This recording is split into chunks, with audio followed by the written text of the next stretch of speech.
कहानी की शुरुआत में हम एक आदमी को देखते हैं जिसकी बॉडी पर एक खास क्रीम लगाई जा रही होती है। उसे बिल्कुल अंदाजा नहीं होता कि उसे इतनी खौफनाक सजा मिलने वाली है। इसी दौरान गार्ड्स ने बिना कुछ समझे उसके गले में एक काउंटडाउन टाइमर लटका दिया और उसकी बांह पर एक मजबूत स्टील रिंग कस कर बांध दिया। अगले ही पल उन्होंने ट्रेन का एक होल खोला और बेरहमी से उसका हाथ होल से बाहर निकाल दिया। उसका हाथ उस होल से बाहर जाते ही उसकी दर्दनाक चीखें पूरे कंपार्टमेंट में फैल जाती हैं। लेकिन सिर्फ 2 सेकंड के अंदर ही अचानक उसकी चीखें खत्म हो गईं, क्योंकि बाहर का टेम्परेचर -200 डिग्री होता है। उस आदमी की बांह उस बर्फ की वजह से जमकर सख्त हो चुकी थी। जैसे ही टाइमर खत्म हुआ, गार्ड्स ने उसका हाथ उस होल से अंदर खींच लिया। एक गार्ड ने जब चम्मच से उसका हाथ चेक किया तो वह पूरी तरह लोहे का बन चुका था। तभी अचानक एक गार्ड ने अपना भारी लोहे का हथौड़ा उठाया और उसके जमे हुए हाथ के बीच से टुकड़े टुकड़े कर दिए। अपना हाथ धड़ से अलग होते ही वह आदमी वहीं पर तड़पने लगा। ये देखकर ट्रेन के अंदर बैठे गरीब लोगों के रोंगटे ही खड़े हो जाते हैं। वो ये सब खामोशी से देख रहे होते हैं, लेकिन वो वहां कुछ कर भी नहीं सकते थे, क्योंकि यह वो दौर है जब पूरी जमीन बर्फ की चादर में दब चुकी थी। इंसानियत का लगभग 99% हिस्सा सर्दी की वजह से खत्म हो चुका था और जो कुछ लोग बच गए थे वही सिर्फ इस लगातार चलने वाली ट्रेन में पनाह लिए हुए हैं, जो पिछले 15 सालों से रुकने का नाम नहीं लेती और इस जमी हुई दुनिया में गोल गोल घूम रही होती है। और अगर यह ट्रेन गलती से भी रुक गई तो इसका इंजन बर्फ की वजह से जम जाएगा और ट्रेन के अंदर बसे पूरे के पूरे लोग मारे जाएंगे। दरअसल इस ट्रेन के अंदर पूरी दुनिया बसी हुई थी। हर सेल एक अलग क्लास का था। सबसे पीछे टेल सेक्शन होता है, जहाँ पूरे 1000 गरीब और बदकिस्मत लोग थे। इन सब की जिंदगी किसी जेल से कम न थी। यहाँ न साफ सफाई होती और न ठीक से खाना। इन बेचारे लोगों को जिंदा रहने के लिए बस एक काले रंग की प्रोटीन बार दी जाती थी, जिसे खाकर वो अपना दिन गुजारते थे। उससे अगले वाले सेल में सब मिडिल क्लास लोग थे। लेकिन यहाँ के लोगों की जिंदगी गरीब लोगों से कहीं हद तक बेहतर थी, क्योंकि इन्हें यहाँ खाने के लिए साफ खाना मिलता था और पीने के लिए साफ पानी। इसके बाद आता है फर्स्ट क्लास सेल, जहाँ अमीर और VIP लोग रहते हैं। क्योंकि इन लोगों ने काफी तगड़ी रकम देकर टिकट खरीदा था, इसलिए इस सेल के सब लोगों को लग्जरी रहन सहन और VIP खाना दिया जाता और इन सब लोगों का ट्रेन के सिस्टम पर पूरा का पूरा कंट्रोल था। ये जो चाहें वो कर सकते थे। तभी सुबह हुई और 2 गार्ड सेल के अंदर पहुंच गए। उन्हें वायलिन बजाने के लिए एक माहिर आदमी चाहिए था। ये सुनते ही एक बूढ़ा आदमी आगे बढ़ा। उसने कहा कि वह और उसकी बीवी दोनों वायलिन बजाना जानते हैं, लेकिन गार्ड्स को सिर्फ एक ही बंदा चाहिए था। लेकिन वो बूढ़ा आदमी अपनी बीवी के साथ ही जाना चाहता था, इसलिए उसने अपनी पत्नी को छोड़कर जाने से सीधा मना कर दिया। ये सुनते ही एक गार्ड ने उसकी बीवी पर हमला करके उसका हाथ तोड़ दिया और उस बूढ़े को जबरदस्ती वहां से ले जाते हैं। ये मंजर देखकर वहां खड़े सब लोगों का गुस्सा फूट पड़ा, लेकिन वो बेचारे उन गार्ड्स के सामने कुछ भी नहीं कर सकते थे। इसी दौरान हम एक आदमी कर्टिस को देखते हैं, जो अपने दोस्त एडगर के साथ मिलकर चुपचाप कुछ ढूंढ रहा था। तभी एक औरत तान्या ने उसे इशारा करके बताया कि वो चीज उसके बेटे के पास है। कर्टिस ने किसी तरह करके उस बच्चे से वो काली बार ले ली। ये वही बार है जो इस सेल के अंदर मौजूद सब लोगों को दी जाती है। दरअसल वो लोग इस प्रोटीन बार के अंदर छुपे हुए सीक्रेट मैसेज ढूंढ रहे थे, क्योंकि ये संदेश ट्रेन के सबसे आगे वाले सेल से किसी नामालूम इंसान के जरिए भेजे जा रहे थे। टेल सेक्शन के लोग इतनी बुरी हालत में जी रहे थे कि उनके लिए ये छोटे छोटे संदेश ही जीने की आखिरी उम्मीद थे। कर्टिस ने तुरंत उस बार को बीच से काटा और बार के अंदर छुपा हुआ एक छोटा सा कैप्सूल बाहर निकाला। कैप्सूल के अंदर एक मैसेज होता है। कर्टिस ने उस मैसेज को सीधा एक आदमी गिलियम को दे दिया, क्योंकि गिलियम टेल सेक्शन का सबसे पुराना और समझदार इंसान था। इस बार जो मैसेज आया था उसमें सिर्फ और सिर्फ एक नाम नामगुंग मिंसू लिखा हुआ था, और शायद ये नाम ही उनकी किस्मत बदलने वाला था। नामगुंग मिंसू वो आदमी जिसने खुद इस ट्रेन के सिक्योरिटी सिस्टम्स डिजाइन किए थे, लेकिन उसकी बदकिस्मती कि अब यहाँ की पुलिस ने उसे ही ट्रेन के जेल सेक्शन में कैद कर रखा है। यहाँ अब कर्टिस गिलियम के साथ मिलकर एक प्लान बनाता है कि अगर हमें यहाँ से आजादी चाहिए तो हमें किसी भी तरह करके नामगुंग को जेल से बाहर निकालना होगा, क्योंकि वही एक आखिरी रास्ता है। हम उसकी मदद से एक एक करके ट्रेन के सारे दरवाजे खोलते हुए सीधा इंजन तक पहुंच जाएंगे। अगर इंजन उनके कंट्रोल में आ गया तो सिर्फ ट्रेन ही नहीं बल्कि वो सब इस ट्रेन को अपने काबू में करके सीधे फर्स्ट सेल के अंदर जा सकते थे। लेकिन आज सब कुछ बदलने वाला था। उसी रात सेल के अंदर एक औरत मेसन आती है। इस बार उनकी डिमांड और भी ज्यादा खौफनाक थी। उन्हें एक बच्चा चाहिए था। उस औरत ने आते ही सब बच्चों की हाइट मापना शुरू कर दी। ये देखते ही तान्या अपने बेटे को अपने पीछे छुपा लेती है, लेकिन तभी मेसन उसे देख लेती है और सारे गार्ड जबरदस्ती उस बच्चे को खींचकर वहां से ले जाते हैं। ये बच्चा वो लोग क्यों लेकर गए ये हमें आगे जाकर पता चलेगा। जैसे ही एंड्रू ने उसे जाते हुए देखा, उसका गुस्सा फूट पड़ा। उसने सब गार्ड्स पर हमला करके उस मेसन के सर पर अपना जोरदार जूता दे मारा, लेकिन मेसन बिना कुछ कहे उस बच्चे को लेकर वहां से चली जाती है। कुछ ही देर बाद सब गार्ड्स वापस आकर एंड्रयू को अपने साथ ले जाते हैं, क्योंकि अब उसकी सजा का समय आ चुका था। ये वही सजा थी जो हमने कहानी की शुरुआत में देखी थी। एंड्रयू का हाथ जैसे ही ट्रेन से बाहर गया, ठीक 2 मिनट के अंदर ही अंदर उसका हाथ तड़पती हुई बर्फ ने लोहे की तरह जमा दिया। गार्ड्स ने बिना किसी रहम के एक हथौड़ा उठाया और उसके हाथ को लकड़ी की तरह बीच से तोड़ दिया। हाथ के टुकड़े टुकड़े होते ही एंड्रू दर्द से चीखने लगा, लेकिन अब भी यह सजा नहीं थी, ये सिर्फ एक वार्निंग थी। तभी वहाँ एक औरत जो इस ट्रेन की मिनिस्टर थी, हाथ में पकड़ा हुआ वही जूता लेकर आती है जो एंड्रू ने उस मेसन को मारा था। उसने आते ही सबसे कहा, इंसान की पहचान उसके जूते से होती है और जूता पैरों में ही जचता है, सर पर नहीं। अपनी औकात हमेशा याद रखना, और आज के बाद जिसने भी जूता उठाने की कोशिश की तो उसकी सजा इससे भी बदतर होगी। मिनिस्टर के इन लफ्जों ने टेल सेक्शन के सब लोगों के खून में आग लगा दी। सबके अंदर बदले की आग भड़कने लगी, लेकिन वो चाहकर भी उनसे पंगा नहीं ले सकते थे, क्योंकि इस सेल के अंदर सबसे पुराने आदमी गिलियम को भी ठीक ऐसे ही सजा दी गई जिसमें उसकी टांग काट दी गई थी। इसलिए अब कर्टिस किसी भी तरह करके जो कुछ हो चुका है सबका बदला लेने की ठान लेता है, क्योंकि अब वो अपनी जिंदगी यहाँ कुत्ते की तरह गुजार नहीं सकते थे। कर्टिस ने उस बूढ़े आदमी से कहा, मुझे लगता है कि गार्ड्स की गनों में सब बची कुची गोलियां खत्म हो चुकी हैं, क्योंकि पिछले 10 सालों में जितनी भी छोटी बड़ी जंग हुई थी उनमें सारी गोलियां खत्म हो चुकी होंगी, और ट्रेन के अंदर नई गोलियां बनाने का कोई सिस्टम भी नहीं है। मतलब गार्ड सिर्फ खौफ पैदा करने के लिए खाली गन्स लेकर घूम रहे हैं। अब उसने फैसला किया कि अब वक्त आ गया है इस शक को दूर करने का। वो बिना सोचे सीधे उन गार्ड्स के सामने चला गया। जाते ही उसने उनकी गन अपने माथे पर तान दी और तुरंत उस गन का ट्रिगर दबा दिया। दबाते ही कोई भी गोली उस पर नहीं चली। ये देखकर एडगर ने जोर से चीख कर सबको बताया कि इनकी गोलियां खत्म हो चुकी हैं। ये सुनते ही सब लोगों ने पहले से छुपाया हुआ एक बहुत ही बड़ा ड्रम उठाया और सीधे उन गार्ड्स पर बम की तरह फेंक दिया, जिससे कुछ गार्ड्स वहीं पर ढेर हो गए। सबने एक के बाद एक उन पर अपना हल्ला बोल दिया, जिससे धीरे धीरे सब गार्ड्स वहीं पर ढेर होते गए। देखते ही देखते सब गरीब लोगों ने उनकी धज्जियां उड़ा दी, लेकिन तभी उनके सामने एक बहुत ही मोटा टकला गार्ड आ गया। एक बहुत ही बड़ा लोहे का टुकड़ा उसके हाथ लगते ही उसने सबको मारना शुरू कर दिया। लेकिन तभी भीड़ के बीच से एक पतला आदमी खड़ा हुआ।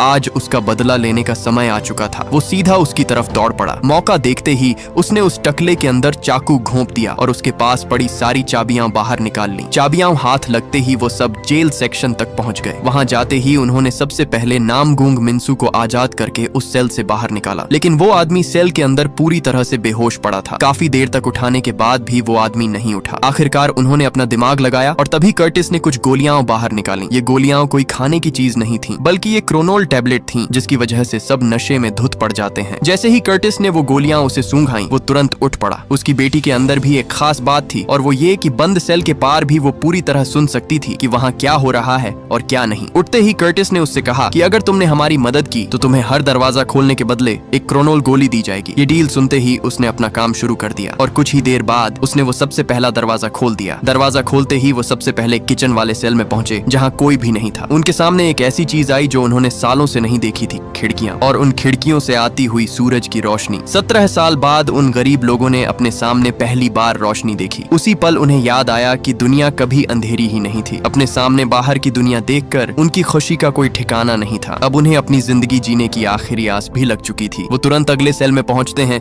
जहां उनके सामने एक आदमी था जो टेल सेक्शन के सभी लोगों के लिए वो काले रंग की प्रोटीन बार बनाता था। जैसे ही कर्टिस ने झांक कर प्रोटीन बार को बनते देखा तो उसकी रूह कांप उठी, क्योंकि वो प्रोटीन बार सब जले सरे कॉकरोचेस को पीस कर बनाई जा रही थी। अपने सामने ये मंजर देखकर उसके रोंगटे खड़े हो गए, क्योंकि जो वो इतने सालों से खा रहे थे वो गंदे कॉकरोच का पिसा हुआ कीमा खा रहे थे। ये देखते ही कर्टिस उस आदमी को पकड़कर पीटने ही वाला था, लेकिन तभी उसने दिखाया कि उसे भी खाने में यही प्रोटीन बार दी जा रही है, क्योंकि यहाँ की मिनिस्टर ने उसे धमकी दी थी कि अगर उसने ये प्रोटीन बार नहीं बनाई तो उसे जिंदा मार दिया जाएगा। इसलिए कर्टिस मजबूरन उसे छोड़ देता है और ये बात किसी को नहीं बताता। वो जानता था अगर ये सच सबको पता चल गया तो लोग लड़ने से पहले ही हार मान जाएंगे, इसलिए वो इस राज को अपने अंदर दबा लेता है। कई सालों बाद उनके सामने ढेर सारी प्रोटीन बार थी, जिसे देखते ही वो अंधे की तरह टूट पड़े। इसी दौरान कर्टिस को एक और मैसेज मिला। जैसे ही उसने उसे खोला, उस पर वाटर लिखा हुआ था। ये एक सिंपल लफ्ज था, लेकिन शायद इसके पीछे भी कोई बड़ा राज छुपा हुआ था। कर्टिस ने जैसे ही वो संदेश उस बूढ़े आदमी को दिया,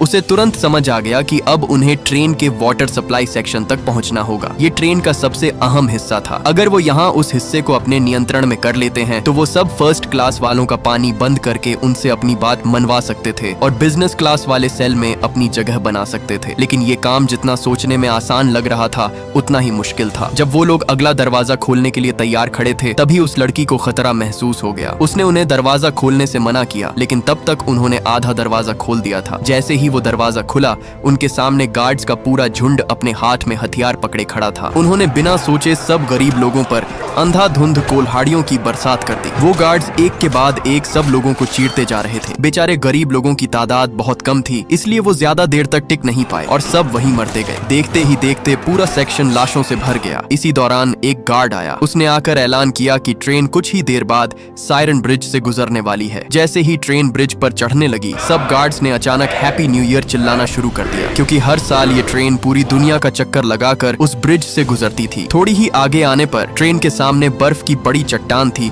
जिससे ट्रेन टकराने वाली थी। ट्रेन तेजी से उसकी तरफ बढ़ने लगी और कुछ ही देर बाद ट्रेन उस चट्टान के पास पहुंच गई। पहुंचते ही वो ट्रेन उस चट्टान को चीरते हुए ब्रिज से आगे निकल जाती है। उस झटके की वजह से पूरा कंपार्टमेंट हिल जाता है। इसी दौरान वो लड़की जब खिड़की के पास जाकर नीचे झांकती है, तब नीचे बर्फ उसे पिघलती हुई साफ दिखाई दे रही थी। मतलब बाहर की दुनिया शायद वापस जिंदा हो रही थी। ये देखकर उसके अंदर एक छोटी सी उम्मीद जाग उठी। लेकिन तभी वो मिनिस्टर वहाँ आ जाती है। उसने आते ही सबसे कहा कि तुम लोगों को डूब कर मर जाना चाहिए। विलफोर्ड की ही वजह से तुम लोग अभी तक जिंदा हो। अगर वो न होते तो तुम लोग आज कुत्ते की मौत मर चुके होते। दरअसल विलफोर्ड वो शख्स है जिसने ट्रेन को इंसानियत का आखिरी ठिकाना बनाया, मगर बदले में उसने पूरी ट्रेन को एक नर्क में बदल दिया। उसने ट्रेन वाले टेल सेक्शन के लोगों की हालत कुत्ते से भी बदतर कर दी थी। उस मिनिस्टर ने उनसे आखिरी बार कहा कि अब सजा के तौर पर 17% लोगों को खत्म करने वाले हैं। उसने कहा कि अब आगे एक बहुत ही बड़ी अंधेरी टनल आने वाली है जिससे ट्रेन गुजरेगी। ये सुनते ही सब गार्ड्स ने नाइट विजन पहन लिए। तभी कर्टिस ने सबको नीचे झुकने को कहा। जैसे ही ट्रेन टनल में घुसी, सब गार्ड्स ने सब गरीबों को मारना शुरू कर दिया। सब बेचारे गरीब लोग उनका शिकार बनते जा रहे थे। एक के बाद एक सब वहीं पर ढेर होते गए। इसी दौरान कर्टिस ने सबको जोर से आवाज दी, चैन, हमें आपकी जरूरत है। चैन, माचिस लेके आओ। चैन। ये सुनकर सब वहाँ मशालें लेकर उनकी तरफ बढ़ने लगे। जैसे ही सब वहाँ पहुँचे, पूरा सेक्शन रोशनी से जल उठा। इसी का फायदा उठाकर सब गरीबों ने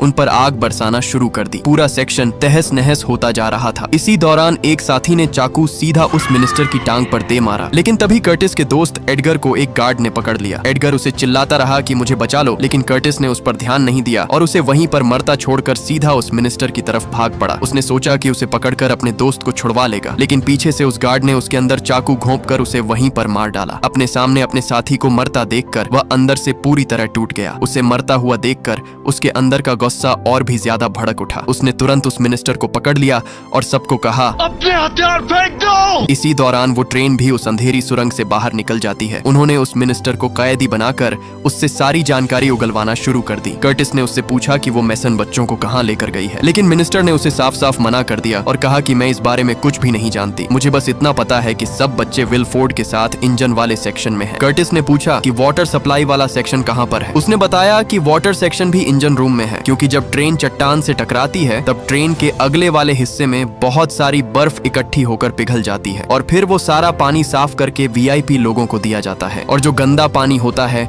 वो गरीब मतलब तुम लोगों को दिया जाता है। ये सुनते ही वही आदमी भाग कर आता है जिसका बाजू इस औरत ने कटवाया था। वो पूरी तरह गुस्से से जल रहा था। वो उसे मारने ही वाला था। तभी उस औरत ने बताया कि तुम लोग मेरे बगैर इंजन रूम तक नहीं पहुंच सकते, क्योंकि इंजन रूम सिर्फ मैं ही जानती हूँ। अगर मैं मारी गई तो तुम लोग हमेशा के लिए यहाँ फंसकर मर जाओगे। इसलिए वो सब उसे अपने साथ लेकर आगे के सेक्शन में पहुंच गए, जहाँ आते ही सब कुछ बदल जाता है। ये कोई ट्रेन का हिस्सा नहीं लग रहा होता, बल्कि एक अलग ही दुनिया थी। यहाँ हर तरफ हरियाली थी, छोटे छोटे बाग जहाँ ताजा फल और सब्जियां उगी हुई थी। ये देखते ही गरीब लोग बेचारे हैरान रह जाते हैं। जैसे ही वो अगले सेक्शन में घुसे तो उनकी रूह कांप उठी, क्योंकि उनके सामने एक बहुत ही बड़ा सा एक्वेरियम था जिसमें मछलियां इधर उधर तैर रही होती हैं। यही नहीं, आगे जाते ही उनके सामने एक बड़ा रेस्टोरेंट था। उन्हें खाने के लिए खाना दिया गया और आखिरकार आज 17 सालों में पहली बार गरीब लोगों ने प्रोटीन बार्स की जगह सुशी खाई। खाना मिलते ही वो उस पर अंधे की तरह टूट पड़े। जैसे ही वो मिनिस्टर खाना खाने वाली थी, अचानक कर्टिस ने उसके मुंह पर चम्मच दे मारी, क्योंकि उसे उनके साथ हुआ जुल्म याद था। तभी उसने वही काले रंग की प्रोटीन बार निकाली और कहा कि तुम्हें इस खाने की जगह आज ये खानी होगी। उस बार को देखते ही उसके चेहरे का रंग वहीं उड़ गया, क्योंकि उसे पता था कि ये बार कॉकरोच को पीस कर बनाई गई है। लेकिन इस बार कर्टिस ने उसे मजबूर किया, इसलिए न चाहते हुए भी मिनिस्टर को वो गंदी बार खानी ही पड़ी। दरअसल ये उसका बदला था जो उन्होंने ट्रेन के गंदे टूटे हुए सेक्शन में झेला था। जैसे ही वो अगले सेक्शन में पहुंचे, वहाँ उनके चारों तरफ हर किस्म का गोश्त था। वो सेक्शन पूरी तरह गोश्त से भरा पड़ा था। वो ये सब देखकर हैरान रह गए। अगला कंपार्टमेंट उन्हें एक स्कूल तक ले आता है, जहाँ सब वीआईपी लोगों के बच्चे पढ़ रहे थे। लेकिन ये कोई नॉर्मल स्कूल नहीं था। यहाँ तालीम के नाम पर ब्रेन वॉशिंग हो रही थी। सब बच्चों का दिमाग ट्रेन के आखिरी सेक्शन के लोगों के खिलाफ किया जाता था। जो लोग बेचारे मुफ्त में इस ट्रेन में घुसे थे, सब बच्चों के सामने टेल सेक्शन के लोगों को घटिया, गंदे और बेकार दिखाया जाता था। तभी तानिया आगे बढ़ी। उसके हाथ में अपने बेटे टिम्मी की तस्वीर थी। वो रोते हुए सब बच्चों से अपने बेटे के बारे में पूछती है कि क्या किसी ने मेरे बेटे को देखा है। एक बच्चे ने उसे बताया कि सब बच्चों को अगले वाले सेक्शन में ले जाया गया है। ये सुनते ही तानिया की उम्मीद जिंदा हो गई। इसी दौरान अचानक एक टकला आदमी क्लास के अंदर दाखिल हुआ। उसके हाथ में अंडों की टोकरी थी जो पूरी तरह अंडों से भरी हुई थी। दरअसल ये सब अंडे नए साल की खुशी में बांटे जा रहे थे। वो टकला सब अंडे बारी बारी सब लोगों को बांट रहा था। टेल सेक्शन के लोग ये देखकर हैरान रह जाते हैं, क्योंकि आज से 17 साल पहले उन्होंने अंडे का नाम तक नहीं सुना था। ये अंडे उन्होंने आज पहली बार देखे, क्योंकि ये सब बेचारे 17 साल से ट्रेन के टूटे फूटे सेक्शन में रह रहकर तकरीबन खत्म ही हो चुके थे। वो टकला सब लोगों को अंडे देता जा रहा था, लेकिन उन्हें क्या पता कि ये उसकी बहुत बड़ी चाल है। अगले ही पल अचानक उस टकले ने टोकरी के अंदर हाथ डाला और अपनी मशीन गन बाहर निकाली। गन निकालते ही उसने सब गरीब लोगों को मारना शुरू कर दिया। इसी दौरान क्लास की टीचर ने भी अपनी गन निकाली और सबको भूनना शुरू कर दिया। एक ही सेकंड में पूरा क्लासरूम लाशों के ढेर से भर गया। इस बीच गोली सीधा उसी आदमी को जा लगी जिसका बाजू काटा गया था। तभी सब गार्ड्स भी अंदर आ घुसे। इधर वो टीचर भी सबको मारती जा रही थी, लेकिन तभी मौके पर एक साथी ने चाकू सीधा उसकी गर्दन में दे मारा, जिससे वो वहीं पर मारी जाती है। जैसे ही कर्टिस ने मुड़कर कैमरे की तरफ देखा तो वहां गार्ड्स का लीडर उसी बूढ़े आदमी गिलियम को पकड़े हुए था। उसने अगले ही पल उस बूढ़े आदमी को वहीं पर गोली से भून दिया। ये देखते ही उसका गुस्सा अंदर से फूट पड़ा। उसने तुरंत मशीन गन उठाई और बिना सोचे उस मिनिस्टर का काम वहीं पर तमाम कर दिया। अब वहां सिर्फ 3 लोग, कर्टिस, नामगूंग और योना ही बचे थे, और अब वो सीधे आगे इंजन रूम की तरफ बढ़ते हैं। वो आगे आगे सीधे अगले सेक्शन में घुसते जा रहे थे, जहां उनके सामने अस्पताल, दर्जी, ब्यूटी पार्लर सब कुछ भरा पड़ा था। जैसे ये ट्रेन नहीं बल्कि एक चलता फिरता लग्जरी शहर हो। एक कंपार्टमेंट में सब अमीर लोग पार्टी में धुत पड़े थे। कर्टिस अपने साथियों के साथ आगे बढ़ ही रहा था, तभी ट्रेन की दूसरी तरफ से गार्ड्स का लीडर उन पर अंधाधुंध फायर करने लगा। आगे से कर्टिस ने भी फायर किया, लेकिन उसका फायर बेकार था, क्योंकि उसकी गन छोटी होने की वजह से वो गोलियां ज्यादा दूर तक नहीं जा पा रही थीं। जैसे ही वो आगे बढ़े, सामने से वही गार्ड्स आकर उन पर अंधाधुंध फायर कर डालते हैं। इस अफरा तफरी के बीच गार्ड लीडर ने कर्टिस को काबू कर लिया और मौका देखते ही उसे चाकू घोंपने ही वाला था। अचानक एडगर ने अपना हाथ आगे कर लिया, जिससे उसकी जान बच गई, लेकिन किसी तरह करके उस गार्ड ने उसे पकड़ लिया और चाकू सीधा उसके अंदर घोंप दिया, और आखिरकार कर्टिस का करीबी दोस्त अपनी जान की बाजी हार ही गया। इसी दौरान जब कर्टिस ने उठकर उस औरत तानिया को देखा, तब वो अपनी जिंदगी की आखिरी सांसें ले रही थी, क्योंकि उसे भी गोली लग चुकी थी। उसने कर्टिस से कहा कि चाहे कुछ भी हो जाए,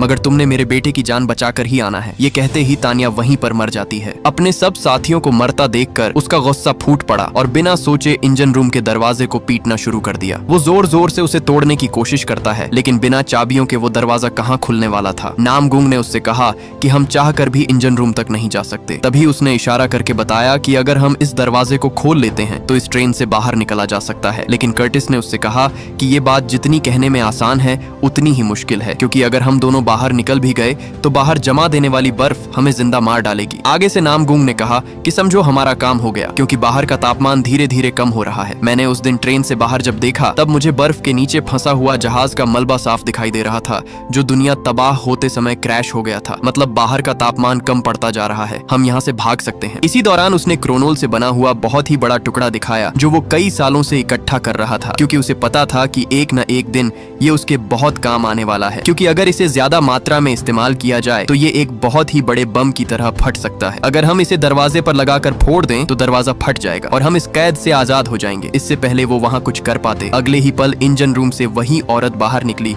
जिस पर एंड्रयू ने जूता फेंका था। आते ही उसने उस नशेड़ी आदमी नामगूंग पर गोली चला दी, जिससे वो वहीं पर ढेर हो गया। आखिरकार वो कर्टिस को इंजन सेक्शन तक ले आती है, जहां उसका सामना विलफोर्ड से होता है, वही आदमी जिसने इस ट्रेन के टेल सेक्शन वाले लोगों की जिंदगी कुत्ते की तरह कर दी थी। वो कर्टिस का वेलकम करता है। फिर उसने उसके सामने असली सच खोलना शुरू कर दिया। उसने बताया कि वो सारे मैसेज टेल सेक्शन में वो खुद जानबूझकर भेजता था, ताकि ट्रेन के लोगों के बीच जंग करवा सके, जिससे ट्रेन की पॉपुलेशन ज्यादा न बढ़े और ये ट्रेन ज्यादा देर तक चल सके। ये सुनते ही कर्टिस का गुस्सा फूट पड़ा, लेकिन अब वो वहाँ कुछ भी नहीं कर सकता था। दूसरी तरफ हमें नामगूंग दिखाई देता है, जो अभी भी जिंदा था, क्योंकि गोली उसके हाथ पर लगी थी, जिसकी वजह से वो बच गया। उसके सामने सब VIP लोग खड़े थे और उसने और उसकी बेटी ने बिना सोचे सबको भूनना शुरू कर दिया, क्योंकि इन्हीं की वजह से ये पिछले 17 सालों से कैद में थे। थोड़ी ही देर बाद सब VIP लोगों की बहुत बड़ी तादाद उनकी तरफ बढ़ने लगी। नामगूंग ने अपनी बेटी को आवाज लगाई कि जल्दी से ट्रेन के दरवाजे पर लगे क्रोनोल पर आग आग लगाओ। ये सुनते ही उसकी बेटी सीधा कर्टिस से माचिस की डिब्बी लेने के लिए भाग पड़ी, लेकिन तभी उसे नीचे से किसी की हलचल की आवाज सुनाई देने लगी। जैसे ही उन्होंने वो फ्लोर खोला तो नीचे वाला नजारा देखकर वो दोनों दंग रह गए, क्योंकि नीचे वही बच्चा था जिसे उस दिन पकड़कर लाया गया था और वो ट्रेन का इंजन चला रहा था, क्योंकि इस ट्रेन को हर साल एक बच्चा चलाता था। इस ट्रेन के मालिक विलफोर्ड ने तो हद ही पार कर दी, जैसे वो बच्चा इंसान नहीं बल्कि इस ट्रेन का स्पेयर पार्ट हो। ये देखकर कर्टिस का गुस्सा 7वें आसमान तक पहुंच गया। उसने सीधा एक जोरदार मुक्का कसके उसके मुंह पर दे मारा और अपना पूरा जोर लगाकर उसे पीटना शुरू कर दिया। उसने तुरंत वो माचिस योना को दी और जल्दी से टिम्मी को बाहर खींचने लगा। किसी तरह करके उसने उसे बाहर निकाल ही लिया। उसी मौके पर योना ने क्रोनोल को आग लगा दी। आग लगते ही वो दरवाजा जोरदार बम की तरह फट गया। ब्लास्ट इतना खतरनाक था कि ट्रेन के आसपास की बड़ी बड़ी बर्फ की चट्टानें हिल पड़ी और सीधा उस ट्रेन पर आ गिरी। चट्टानों के गिरते ही ट्रेन पटरी से उतर गई और उसके सभी कंपार्टमेंट एक के बाद एक टूटकर बिखरने लगे। लोहे, आग, बर्फ सब कुछ एक ही जगह पर तबाही में बदल गया। इस हादसे में ट्रेन के लगभग सारे लोग खत्म हो जाते हैं। जैसे ही योना को होश आया उसने हर तरफ देखा, लेकिन उसके पिता और कर्टिस कहीं नहीं दिखाई दिए। वो जोर जोर से चीखने लगी, लेकिन तब तक बहुत देर हो चुकी थी। उस बम की वजह से सब लोगों के टुकड़े टुकड़े हो गए और खुशकिस्मती से उस मलबे के बीच टिम्मी और योना ही बच पाए। दोनों ने धीरे धीरे पहली बार अपने कदम बर्फ के बीच रखे। बाहर निकलते ही उनके चारों तरफ सिर्फ मलबा और बर्फ की बड़ी बड़ी चट्टानें थीं। दूर दूर तक वहां किसी इंसान का नामो निशान तक नहीं था। इसी दौरान उन्हें दूर एक सफेद भालू दिखाई दिया जो बर्फ के बीचों बीच जिंदा खड़ा था, और वही सबसे बड़ी निशानी थी, क्योंकि सच में ही बर्फ पिघल रही थी और यही उनकी आखिरी उम्मीद थी जीने की। और इसी उम्मीद के साथ ये कहानी यहीं खत्म हो जाती है। अगर आपको ये वीडियो अच्छी लगी हो तो इस वीडियो को लाइक और हमारे चैनल को सब्सक्राइब जरूर कीजिएगा।